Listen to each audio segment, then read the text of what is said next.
আসসালামু আলাইকুম। ঢাকা শহরের যে কোনো একটা আসনের একজন নারী, তিনার শ্বশুর এবার নির্বাচনে প্রতিদ্বন্দ্বিতা করছেন। তো তিনি তার কিছু নেতাকর্মীদেরকে নিয়ে তাদের এক অফিসের ভেতরে, অফিসে না, তার এক বাসায় তারা এক মিটিং করছে। তো সেই মিটিংয়ের ভেতরে এটা কিছু ভিডিও ফুটেজও আমার কাছে এসছে। তো ভিডিও ফুটেজটা সব শেষ তিনি দিতে না করেছেন, কারণ হলো ওইখানে খুব স্বল্প সংখ্যক মানুষ ছিল, আর রুমে সিসি ক্যামেরা ছিল, তারা খুঁজে বের করে ফেলতে পারে যে কোন ভিডিওটা আমার কাছে এসছে। তো ভিডিওটা আর দিচ্ছি না। যাক, এরকম মনে হয় আপনাদের এলাকাতেও হয়তো অনেকের এরকম কর্মশালা চালু হয়েছে। আমরা গেল 2 মাসের ভেতরে যদি নাকি বিএনপির কিছু লোকজনের আঞ্চলিক উঠান বৈঠক, নিজস্ব ঘরোয়া মিটিং, এমনকি জনসভার ভেতরে আমরা বক্তব্য দিতে শুনেছি যে এই নির্বাচনে ধানের শীষের বাইরে যদি কেউ যায় তাহলে তারা এই করবে সেই করবে, সরাসরি হুমকি দিয়ে করা হয়েছে। আবার হিন্দু ভোটারদের বাড়িতে গিয়ে আপনার দেখলাম তাদেরকে হুমকি দেওয়া হচ্ছে যে তোরা তো আওয়ামী লীগ করতেই, তোরা ভোট কেন্দ্রে যাওয়ার দরকার নেই, আর ভোট কেন্দ্রে গেলেই সামনে এসে তারপরে দিতে হবে, এই ভোট দেওয়া লাগবে, সিল মারা লাগবে, এরকম নানান ধরনের হুমকি টমকি দিচ্ছে। আওয়ামী লীগের লোকজনকেও এরকম হুমকি ধমকি দিচ্ছেন। তো এইসবের প্রেক্ষিতে একটা মানে কনক্লুশনে আসা যায় যে বিএনপি চেষ্টা করবে যে তারা নির্বাচনের দিন ভোট কেন্দ্রে নানান ধরনের কারচুপি করার, জোরপূর্বক মানুষকে সিল মারতে বাধ্য করা। তো বাংলাদেশের মানুষের কাছে আমার অনুরোধ থাকবে যে আপনাদের এই দেশের প্রতি অনেক দায়িত্ব আছে। ধরেন আপনি আমেরিকাতে যদি বা পশ্চিমা যেসব দেশের আপনারা অনেক ভিডিওতে সুন্দর সুন্দর শহর দেখেন, এখানে মানুষ অনেক দায়িত্ব পালন করে তার হাতে।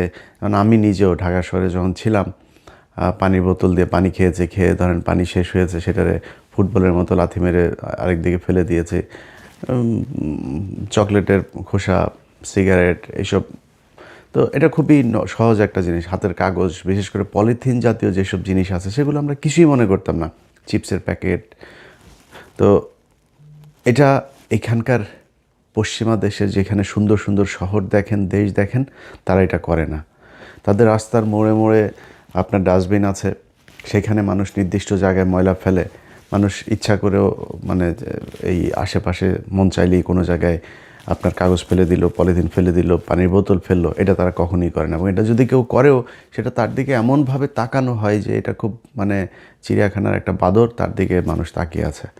সো আপনাদের অনেক দায়িত্ব আছে। আপনার এই দেশ যদি আপনার এই যে বর্ষার সময় পানি বন্দি হয়, আপনার নিজের ফেলা কাগজ, আপনার নিজের ফেলা পলিথিন, আপনার নিজের ফেলা চিপসের প্যাকেট, বোতল, এগুলো গিয়ে তারপরে ম্যানহোলের ঢাকনা বন্ধ হয়, তারপরে পাইপ বন্ধ হয়ে সেখানে আপনার পানি আটকায়।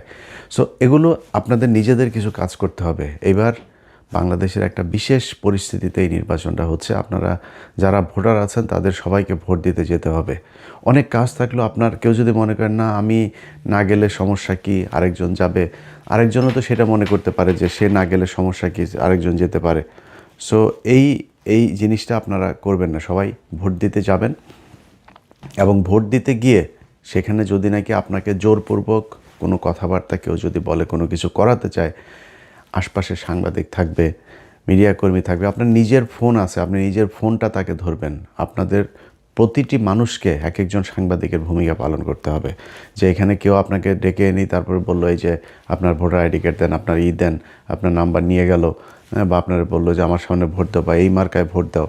কোনো দলকে, আমি কোনো বিশেষ দলের পক্ষে বলছি না, কোনো দলকে, কোনো দলের প্রার্থী, সেটা জামাতের কোনো প্রার্থীও যদি হয় তাকে ধরবেন, তাকে ধরে সেগুলোই করবেন। আচ্ছা, নির্বাচনের দিন আমার যেই ইমেলটা আপনাদের কাছে আছে 15 মিনিটস বিডি, আমি স্পেলিং করি আপনার 15minutesbd@gmail.com, 15minutesbd.com। @gmail.com। এখানে আপনারা গুরুত্বপূর্ণ ভিডিও নির্বাচনের দিন পাঠাতে পারবেন। আপনাদের পাঠানো ভিডিওগুলো আমরা প্রচার করব। সো সবাই ওই দিন নিজেদের চোখ কান খোলা রাখবেন, নিজের ফোনটা হাতে রাখবেন, কোনো কিছু ঘটলেই সেগুলো ভিডিও ধারণ করবেন। যে কোনো অনিয়ম কারচুপি যে দলই করতে চাক সেটা আপনারা আমাদেরকে পাঠাবেন। এখন বিএনপিকে কিছু জিনিস বলি। ধরেন বিএনপির যেই আচার আচরণ, এটার সাথে 2018 সালের যে নির্বাচন সেটার কিছুটা মিল পাওয়া যায়। 2018 সালের নির্বাচনে এই যে আজকের চান্দা আব্বাস যিনি বিশাল ক্ষমতার অধিকারী, এখন নিজের বিরাট ভাবসাব মাস্তানি করে, এই যে সেখানে এমপি প্রার্থী নাসির উদ্দিন পাটোয়ারি, সহজ সরল একটা মানুষ, এর উপরে ডিম মারে, এখানে মারধর করে, ওইখানে ধাক্কাধাক্কি করে, নানান ধরনের সমস্যা তৈরি করছে তার প্রচারণায়। তো এই চান্দা আব্বাস নিজেরা এখন বিশাল ক্ষমতাশালী মনে করছে, অথচ এই চান্দা আব্বাসকে 2018 সালে বউ শুদ্ধ দৌড়ায় নাই। আওয়ামী লীগের ন্যাংটা পোলাপান এরা দৌড়ায় নাই এই বউ শুদ্ধ দুইটারে। যদিও সেই নির্বাচনে মির্জা আব্বাস এই আওয়ামী লীগের সাথে আতাত করেই তিনি হ্যাডম দেখিয়েছিলেন, কি হবে, কতটুকু যাবে, কতটুকু গেলে কি হবে, এগুলো সব কিছু তাদের পাতানো। ধরেন কোনো এমপি মন্ত্রী কেউ বের হইতে পারে নাই বিএনপির, শুধু মির্জা আব্বাস আর চান্দা আব্বাসের বউ, ওনারা বের হতে পেরেছেন। সো আমরা এগুলি বুঝি। উনি পুরো আওয়ামী লীগের সময় ওনার ঢাকা ব্যাংকের পুরো প্রফিট নিয়ে তারপরে বাজার করেছেন। তো তিনি যেই নির্বাচনে গিয়েছেন আর আওয়ামী লীগ তাকে এমনিতেই তিনি এইভাবে সাহস দেখিয়ে তারপর গিয়েছেন, এটা না। এরপরে কত কান্নাকাটি মিডিয়াতে, এগুলো আপনারা মির্জা আব্বাসের দেখেছেন। আজকে তাদের বিশাল ক্ষমতা। তো এই যে ক্ষমতাগুলো দেখাচ্ছে, 2018 সালে আওয়ামী লীগ ঠিক একই ধরনের ক্ষমতা দেখিয়েছে, কিন্তু সেই আওয়ামী লীগ যে ক্ষমতাটা দেখিয়েছিল সেটার সাথে এইবারের পরিস্থিতির বিস্তর ফারাক।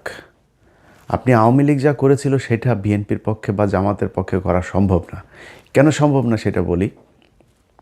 ধরেন 2018 সালে বিএনপির যে প্রার্থীরা ছিল তাদের নির্বাচনে নিয়ে আসা হয়েছিল মূলত পার্টিসিপেটরি একটা ইলেকশন হবে, ইনক্লুসিভ একটা ইলেকশন হচ্ছে, এটা ইন্টারন্যাশনাল মিডিয়াকে দেখানোর জন্য, যারা নির্বাচন অবজারভার যারা আছে তাদেরকে দেখানোর জন্য, তারপরে বিভিন্ন সংস্থাকে দেখানোর জন্য যে এই যে দেখো সবাই নির্বাচনে অংশ নিয়েছে। এবং তাদের সাথে এক রকমের এই যে মির্জা ফখরুল, তারপরে এই যে ডক্টর কামাল, 73-এর চোরাই এমপি, তারপরে হইল গিয়া এই যে গামছা ডাকাত, ওই যে কাদের সিদ্দিকী, তো এই কাদের সিদ্দিকী টিদ্দিকী, এগুলো সব মিলে আওয়ামী লীগের সাথে একটা কনস্পিরেসি করে তারপর বিএনপিকে নির্বাচনে নিয়ে গেল।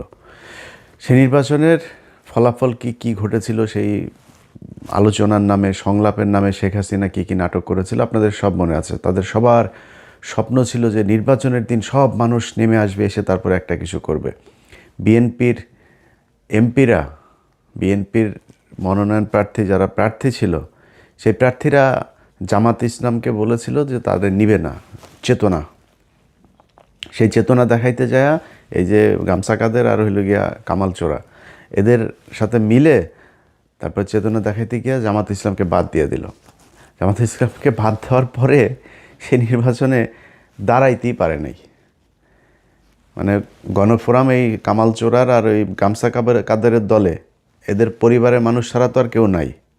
তো সেই দলের লোকজনের নিয়ে আপনি রাস্তায় দাঁড়াবেন কেমনে? একটা মিটিং হইতো একটা জনসভার মঞ্চে, আরে সেখানে ডক্টর কামাল শেখ মুজিবের কথা বলে, শেখ মুজিবের বয়ান, পুরো আওয়ামী লীগের বয়ানই করে, মুক্তিযুদ্ধের বয়ান। তো মুক্তিযুদ্ধের বয়ান বললে জিয়াউর রহমান নাই মুক্তিযুদ্ধে, জিয়াউর রহমানের দলের স্টেজে উঠা তারা আওয়ামী লীগের করে দিয়ে এসেছে। এই হলো বিএনপির সেই সময়ের বুদ্ধি এবং বিএনপির সাহস। এটা করে নির্বাচনে গেল। তো আওয়ামী লীগ যে কারণে তাদের এই দৌড়ানিটা দিতে পেরেছে সেটা হলো বিএনপির লোকজন তখন সবাই এক একজনের নামে 200-400 করে মামলা ঘাড়ে। তো তাদেরকে ওই গেলে এসপিরা বলে দিত যে স্যার এই এসেন না, এলাকায় এসেন না, আসলে কিন্তু গ্রেপ্তার করা হবে, আমার উপর থেকে নির্দেশনা আছে, আসলেই গ্রেপ্তার করা হবে। তো এমপিরা কেউ যাইতো না। অনেক এমপির সাথে কথা হইতো। এই যে আজকের ধরেন এই যে দুলু ভাই নিজেও এইটার ভিকটিম। বহু মানুষ এই যে আজকে ইস্যু করে দেশ ভাসায় ফেলার আমাদের চুয়াডাঙ্গার দুদু ভাই, হ্যাঁ, তারপরে আরও লোকজন আছে, যাই হোক, তো কেউ যাইতে পারে নাই। সবার অবস্থা একই ছিল। এখন ওই সময়ের পুলিশ আপনারে মামলার জন্য খুঁজছে। ওই সময় আওয়ামী লীগ ভয়ঙ্কর রূপে, আপনি জানেন যে 18 আগে কি ছিল, পরেও আওয়ামী লীগে আসবে, মানে ক্ষীণ একটা আশা নিয়ে নির্বাচনে গিয়েছিল, যে কারণে আওয়ামী লীগ যে আবার আসবে, এবং আওয়ামী লীগের লোকজনও থ্রেট করছে যে নির্বাচনের পরে কিন্তু তোরে দেখাবো, কেলাবো ইচ্ছা মতো। তো এই ভয়ে তারা তো আর বের হইতে পারে নাই। এখন এবারের প্রেক্ষাপটটা আপনাদেরকে বলি। এবারের প্রেক্ষাপট হচ্ছে, জামাত ইসলামের কারো নামে মামলা নাই, শেখ হাসিনা ক্ষমতায় নেই, তারপরে আপনার এলাকার যে প্রশাসন, সেই প্রশাসন আপনারা কোনো চাপ দেয় না যে স্যার এলাকায় থাকা যাবে না, এলাকা থেকে বের হয়ে যান, সেই চাপও নাই। সেনাবাহিনীর গুটি কয়েক তারা খুবই কোণঠাসা একটা পক্ষ ডিজিএফআইয়ের, তারা চাচ্ছে যে নির্বাচনে একটা কারচুপি করানোর জন্য। কিন্তু একদম মূল সেনাবাহিনীর যারা আছে, বিশেষ করে মধ্যম সারির অফিসার থেকে নিচের সৈনিক যারা আছেন, এদেরকে দিয়ে আকাম কুকাম আর করানো যাবে না। আমার বিশ্বাস এখন পর্যন্ত সোফার, আমি সেনাবাহিনীকে নিয়ে নির্বাচনের পরে হয়তো একটা ভিডিও করব, এখনই কোনো মন্তব্য করছি না, তবে সোফার এখন পর্যন্ত সেনাবাহিনীর আচার আচরণ যা আছে ভালোই মনে হচ্ছে। তো এই সেনাবাহিনী যদি চায়ও, মনে করেন সেনাবাহিনী 2018-24 মতো আওয়ামী লীগকে যেভাবে পাহারা দিয়েছে সেভাবে আপনাদেরকে পাহারা দিয়ে একটা নির্বাচন করাই দিবে, এটা এবার আর সম্ভব না। ওই জায়গায় সেনাবাহিনী যাইতে পারবে না, যাইতে দেওয়া হবে না সেনাবাহিনীকে। সো সেনাবাহিনী এই যেই অবস্থানে আছে, এই অবস্থানে থাকলে, পুলিশ যে অবস্থানে আছে সে অবস্থানে থাকলে মানে থাকতে হবে। এরপরে আপনার এলাকার লোকজন নিয়ে আপনি মারামারি কট্টুক জামাত ইসলামের সাথে করতে পারবেন, বা জামাত ইসলাম চাইলে বিএনপির সাথে মারামারি কট্টুক করতে পারবে। তো হুমকিটা যেহেতু বিএনপির দিক থেকে এসছে, সেই কারণে আমি জামাতকেই এখানে দ্বিতীয় পক্ষ হিসাবে নিচ্ছি। বিএনপিকে মাথায় রাখতে হবে, 2000 সম্ভবত 21 না 22 সালে বোধহয়, না সরি 23 সালে বোধহয়, ওই যে ঢাকাতে আপনার হলো, একটা জনসভা হইল বিএনপির 10 ডিসেম্বরের যে জনসভা, সেই জনসভাতে বিএনপিরে নিয়া কিভাবে হাসিনা ফুটবলটা খেললো, এই যে হারুন, তারপরে বিপ্লব, এরা এইখানে দিবে না ওইখানে দিবে, শেষে নিয়ে গরুর হাটে দিয়েছে, মনে আছে আপনাদের? ডিসেম্বরের 10 তারিখে নিয়ে আপনার গরুর হাটে নিয়ে এরপরে তাদেরকে সেই মিটিং করাইলো। একটা ককটেল মারার পরে মির্জা ফখরুল আপনার না দিয়া, ঘোষণা না দিয়া স্টেজ থেকে নেমে দৌড় দিয়েছিল, আবার দৌড় দিয়ে এসে তারপরে আবার হ্যাঁ আগামীকাল পরশুদিন আবার ফের হরতাল হবে, অবরোধ হবে, কী যেন কর্মসূচি দিয়ে দৌড়, একটাও দাঁড়ায় নাই। না দাঁড়ায় তো লাভ হয় নাই, সবার নামে কিন্তু মামলা ঠিকই হয়েছে। নিজেরা যায়া এই রাজারবাগ পুলিশ লাইন হাসপাতালে গিয়ে ভর্তি হয়েছে পুলিশ, ভর্তি হয়ে সেগুলো নিয়েও মামলা হয়েছে। রাজারবাগ থেকে আপনার এই আওয়ামী লীগের লোকজনের দিয়ে গোয়েন্দা সংস্থা বিচারপতির হামলা করলো, সেটার নিয়েও মামলা। সো এই যে মামলাগুলো খেয়েছেন, মামলা কিন্তু খেতে হয়েছে, কিন্তু কি হয়েছে, দৌড়ে তারপরে পালাইলেন, কিছু না করেই মামলা খেলেন। একটা ককটেল, তাও বহুত দূরে, মঞ্চের থেকে বহুত দূরে এক ককটেল ফুটার পরে সব জামা কাপড় জাঙ্গা টাঙ্গা খুলার দৌড়। এটা কিন্তু বিএনপি। এত ভাব মারার কিছু নাই, একটা বালুর ট্রাক সরাইতে পারেন নাই। খালেদা জিয়া যেদিন জেলে যায় সেই দিন 5 জন মানুষ রাস্তায় নামতে পারেন নাই। আজকে লক্ষ লক্ষ মানুষ নিয়ে এই যে ভাবসাব মারেন না, নির্বাচনে ফেল করেন, ওই কুমিল্লায় হাসনাতের আসনে যান, মঞ্জুর কাছে যা জিজ্ঞেস করেন পৃথিবীটা কেমন, বুঝছেন? তো ওই ক্ষুধার রাজ্যে পৃথিবী যেমন গদ্যময় থাকে না, মঞ্জুর রাজ্যে পৃথিবীটা এমন গদ্যময় অবস্থা, কেউ নাই আশপাশে, অথচ মনোনয়ন পাওয়ার পরে বাড়ি ঘরে সারাদিন রমরমা অবস্থা, হাজার হাজার মানুষ মঞ্জুর ছেলেরে নিয়ে ভর্তি করায় দিয়ে আসছে রিহাবে, পাগল হয়ে গিয়েছে। তো তাদের কাছে যা জিজ্ঞেস করেন নেতাকর্মীরা কীরকম, এটা বাংলাদেশের মানুষের স্বভাব চরিত্র। যখন আপনার অবস্থা ভালো থাকবে আপনার পিছে পিছে দৌড়াবে ইচ্ছা মতো, অবস্থা ভালো থাকবে না তখন আর পিছনে কারোরে পাবে না। ঠিক একই অবস্থা আপনাদের সামনেও হইতে পারে কিন্তু, হ্যাঁ। সো পিছনের দিকে একটু খেয়াল রেখে তারপরে সামনের পদক্ষেপ নিয়েন, তাইলে খুব সুবিধা হবে।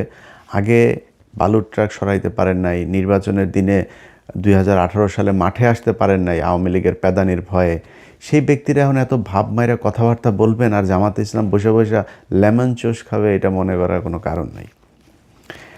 আওয়ামী লীগে এই জামাতে ইসলামকে আপনার করতে হলে যেই পরিমাণের শক্তি আপনার প্রয়োজন ওই পরিমাণের শক্তি আপনার নাই।